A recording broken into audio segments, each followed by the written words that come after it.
Okay guys, today we're looking at the new car and what accessories I'm chucking on it to get it ready to tow a 20-foot caravan. First thing I did is call up Dom from TJMSA, ask him to order me some stuff in. We've got the Airbag Man HD kit. You can see here it's airbags for inside the coil springs as well as a sleeve.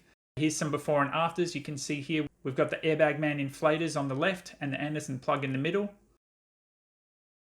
Okay, having a quick look at the underside here, you can see the coil before and straight after. This is with the airbag installed, and you can see the Kevlar sock that they put around the airbag, which lets you inflate it up to 50 psi as opposed to the regular 30. Moving into the car, here's a before and after. They've got the dial here for adjusting the brakes with an absolutely beautiful clean install.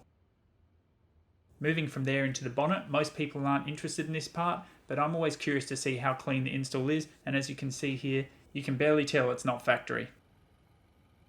And the last thing I put on are these roof rails. Some people prefer a full roof rack. I like the flexibility of having the roof rack either on or off the vehicle. That way I can have a nice streamlined vehicle throughout the year when I'm not using the roof rack, which is most of the time. But if I ever want to carry anything, all I have to do is pull these little roof rails out and hand screw them tight, and they're good to go. A huge thank you to Dom and TJMSA. They got this done super quick, and I could not recommend them any higher. Thanks guys. Thanks for watching. Bye.